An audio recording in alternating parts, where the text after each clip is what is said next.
الحمدللہ وکفا والصلاة والسلام علی من لا نبی بعد اما بعد فاعوذ باللہ من الشیطان الرجیم بسم اللہ الرحمن الرحیم۔ آج ہم 40 نبوی کی حدیث نمبر 12 کا آغاز کر رہے ہیں۔ حدیث ہے کہ مسلمان بے فائدہ چیزوں کو چھوڑ دیتا ہے، یعنی جن چیزوں کا فائدہ نہیں ہے، جن چیزوں کا اسلام نے نقصانات بتائے ہیں، مسلمان ان چیزوں کو چھوڑ دیتا ہے۔ آئیے حدیث پڑھتے ہیں۔ عن ابی ہریرہ قال قال رسول اللہ صلی اللہ علیہ وسلم، حضرت ابی ہریرہ سے روایت ہے کہ نبی صلی اللہ علیہ وسلم نے فرمایا، من حسن الاسلام المرء ترکہ ما لا یعنیہ، کہ حضرت ابی ہریرہ کہتے ہیں کہ رسول اللہ صلی اللہ علیہ وسلم نے فرمایا، آدمی کے اسلام کی اچھائیوں میں سے یہ بھی ہے کہ بے فائدہ کاموں کو وہ چھوڑ دیتا ہے۔ کہ حضرت ابی ہریرہ نے کہا کہ نبی صلی اللہ علیہ وسلم نے فرمایا کہ مومن کی خوبیوں میں سے ایک یہ بھی خوبی ہے کہ وہ بے فائدہ چیز جس کا اسلام کے اندر کوئی فائدہ نہیں ہے، ان چیزوں کو وہ چھوڑ دیتا۔ آدمی کے اسلام کی خوبی میں سے یہ بھی خوبی ہے کہ ان چیزوں کو چھوڑ دے جو اس سے متعلق نہیں ہے۔ یہ حدیث اگرچہ الفاظ میں مختصر ہے، لیکن اپنے اندر کائنات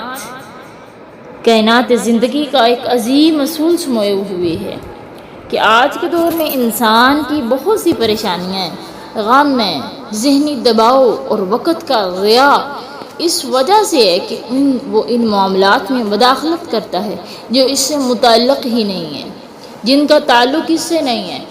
جیسے کہ مستقبل میں کیا ہونا ہے، اس کے متعلق پریشانی لی جانی، تو اس کا تعلق انسان سے نہیں ہے، کیونکہ مستقبل میں جاننے والی ذات اللہ تعالیٰ کی ہے۔ تو نبی صلی اللہ علیہ وسلم نے ہمیں سکھایا کہ مومن اپنی توانائیاں اور وقت اور صلاحیتیں فضول چیزوں میں ضائع نہیں کرتا، بلکہ ان کاموں میں لگاتا ہے جو دنیا اور آخرت میں اس کے لیے فائدہ مند ہوں۔ تو اس کا مطلب یہ نہیں ہے کہ انسان دوسروں کی مدد نہ کرے یا معاشرے سے لا تعلق ہو جائے، بلکہ اس کا مطلب یہ ہے کہ دوسروں کے عیب تلاش نہ کرے، کہ جیسا کہ ہم کرتے ہیں کہ بھی فلاں کے ساتھ کیا ہوا، فلاں کے گھر کے اندر لڑائی جھگڑا ہے، کیسا چل رہا ہے، تو یہ کیا ہے، کسی کا عیب تلاش کرنا ہے، اور بے فائدہ بحثوں میں نہ پڑے، یعنی کہ جس چیز کے اندر بحث ہو تو اس کو چھوڑ دے، کیونکہ بحث کا کوئی فائدہ نہیں ہوتا۔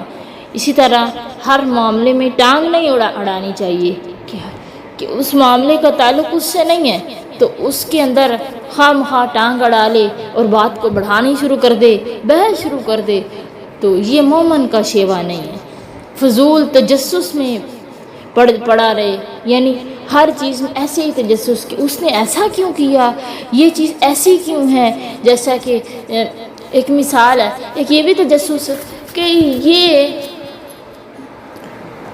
اللہ تعالیٰ کی ذات ہے کہ اللہ تعالیٰ کیسے ہیں، آسمان پہ بیٹھے اللہ کیسے ہیں، کس طرح بیٹھے ہوئے ہیں، اللہ کے 2 ہاتھ ہیں، دونوں ہی دائیں، کیسے ہو سکتے ہیں دونوں دائیں ہاتھ، اور انسانوں کے جو دل ہے وہ اللہ تعالیٰ کی مٹھی کے اندر ہے اور اللہ کی انگلی پر ہے، اللہ چاہے تو اسے دائیں طرف کر دے، ہدایت کی طرف کر دے، چاہے تو اسے گمراہی کی طرف کر دے۔ اور مطلب تجسس یہ پیدا کرنا کہ وہ دل اللہ نے رکھا کیسے ہوا ہے، اور اسی طرح کہ اللہ تعالیٰ کا قدم ہے، اللہ تعالیٰ جہنم پہ رکھیں گے، جہنم کہے گی بس، اب وہ اللہ کا قدم کتنا بڑا ہو سکتا ہے، یعنی یہ کیا تجسس کی باتیں ہیں۔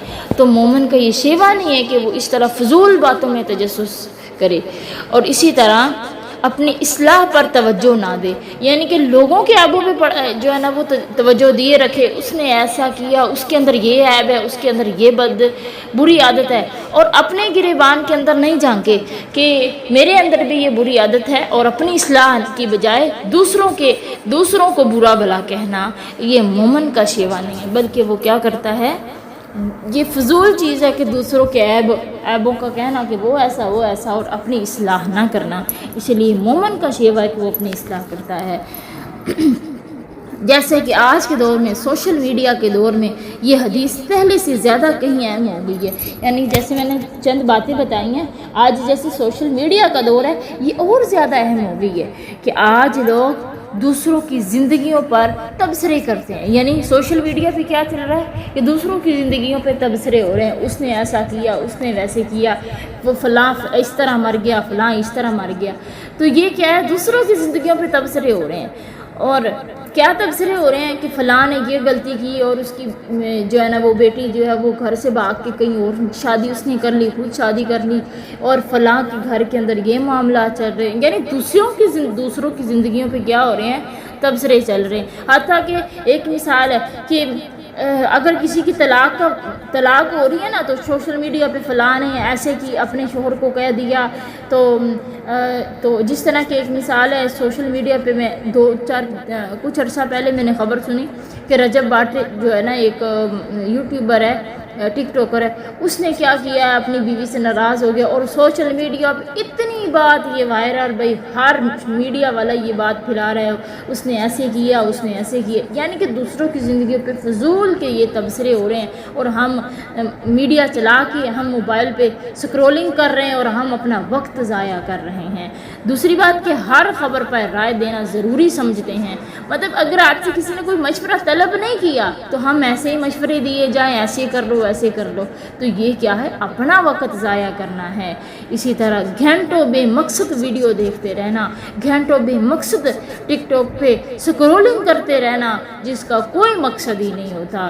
دوسروں کی غلطیوں کی نگرانی کرتے رہنا کہ اس نے یہ غلطی کی، اس کے اندر یہ عیب ہے، اس کی بیٹی کے اندر یہ عیب ہے، اس کے بیٹے کے اندر یہ عیب ہے، اس عورت کے اندر یہ عیب ہے، اس مرد کے اندر یہ عیب ہے. یہ مومن کا شیوا نہیں ہے. تو دوسروں کے اندر یہ غلطیاں دیکھتے رہنا، لیکن اپنی نماز، اپنے قرآن، اپنا اخلاق اور اپنی اصلاح کی طرف توجہ کم دیتے ہیں. یہ حدیث ہمیں اپنی ترجیحات درست کرنے کا یہ حدیث ہمیں درس دے رہی ہے. آئیے ذرا سوچئے، اگر ہم روزانہ 1 گھنٹہ دوسروں کی باتوں اور بحثوں اور فضول مصروفیات میں ضائع کرتے ہیں جو کہ تو سال بھر میں کتنے دن ضائع ہو جاتے ہیں. اللہ اکبر. ذرا تھوڑی دیر بیٹھ کے ہمیں یہ سوچنا چاہیے کہ اگر ہم نے 1 گھنٹہ بیٹھ کے فلاں کی بیٹی پہ، فلاں کے بیٹے پہ، فلاں کے گھر پہ ہم نے یہ بحث کی ہے اور باتیں کی، اس نے وہ ایسے کرتا تو ایسے ہو جاتا، وہ ایسے کرتا تو ایسے ہو جاتا، اس کا کاروبار نہیں چلا تو اس کی غلطی ہے، یہ وہ. حالانکہ ہمارا اس کے ساتھ کچھ بھی نہیں. اس کے علاوہ کہ جیسے سیاست کی بات، مہمان آئے ہیں تو مہمان بھی بیٹھے ہیں، بھئی فلاں سیاستدان اچھا ہے، فلاں سیاستدان اچھا ہے، ہمیں کیا لگے کون اچھا کون برا ہے، ہمیں تو اس سے کوئی تعلق نہیں ہے. ہم فضول میں اپنا وقت ضائع کرتے ہیں جو کہ بالکل بھی صحیح بات نہیں ہے. اور اگر ہم یہی وقت قرآن، علم، ذکر اور دعا یا اپنی اصلاح پر لگا لیتے تو ہماری زندگی کتنی بدل سکتی تھی. کامیاب لوگ دوسروں کی زندگیوں میں نہیں، اپنی ذمہ داریوں میں مصروف ہوتے ہیں. اللہ اکبر کبیرہ. صحابہ اکرام اس حدیث پر عمل کرتے تھے. وہ بے مقصد گفتگو سے بچتے تھے، دوسروں کے عیب نہیں ڈھونڈتے تھے، اپنی آخرت کی فکر میں ہمیشہ مشغول رہتے تھے. اسی لیے اللہ تعالیٰ نے انہیں دنیا اور آخرت میں عزتیں عطا فرمائیں. آئیے آج سے وقت کی قدر کرنے والے بن جائیے. ہر لمحہ اللہ تعالیٰ کی امانت ہے. فضول گفتگو سے بچنے والے بن جائیے. ہر بات کا جواب دینا ضروری نہیں ہوتا. اپنی اصلاح پر توجہ دینی چاہیے. دوسروں کے عیبوں سے پہلے اپنے عیب دیکھنے چاہیے. سوشل میڈیا کا محتاط استعمال کرنا چاہیے. ہر چیز دیکھنا، ہر موضوع پر بولنا ضروری نہیں ہوتا. مفید علم اور نیکیوں میں وقت لگائیں، یہی دنیا اور آخرت کی کامیابی کا راستہ ہے. اگر ایک طالب علم امتحان کے دن دوسروں کی کاپیاں دیکھنے اور ان کی تیاری پر تبصرے کرنے اور فضول باتوں میں وقت گزار دے تو وہ خود کامیاب نہیں ہو سکتا. بڑی پیاری مثال ہے کہ اگر کوئی طالب علم ہے، پیپر ہونے والے ہیں، ایگزام کا وقت قریب آ گیا، لیکن وہ دوسروں کی کاپی اٹھا کے اس نے اس میں کیا لکھا ہوا ہے، اس نے صحیح لکھا ہے یا غلط لکھا ہے، تو دوسروں کی زندگی پہ تبصرے کرے کہ اس نے یہ صحیح نہیں لکھا، یہ غلط لکھا ہے، تو حالانکہ اپنی تیاری اسے کرنی چاہیے تھی۔ جب وہ دوسروں کی کاپیاں دیکھتا رہے گا اور خود وہ تیاری نہیں کرے گا تو وہ کامیاب نہیں ہو سکتا۔ اسی طرح زندگی بھی ایک امتحان ہے۔ جو شخص دوسروں کے معاملات میں الجھا رہے گا وہ اپنی اصلاح اور کامیابی سے محروم ہو سکتا ہے۔ اپنے آپ سے آج یہ سوال لازمی کیجئے کہ ہم روزانہ کتنا وقت ایسی چیزوں میں ضائع کرتے ہیں جو میرے دین اور دنیا یا آخرت کے لیے فائدہ مند نہیں تھا۔ کیا میں آج سے اس وقت کو بہت کاموں میں استعمال کرنے کا ارادہ کرتی ہوں؟ تو اللہ تعالیٰ ہمیں سمجھ عطا فرمائے۔ یہ حدیث ہمیں سکھاتی ہے کہ اسلام کی خوبصورتی اسی بات میں ہے کہ انسان فضول اور غیر متعلقہ کاموں کو چھوڑ دے اور اپنی توانائیاں ان کاموں میں صرف کرے جو اللہ تعالیٰ کی رضا اور حقیقی کامیابی کا ذریعہ ہوں۔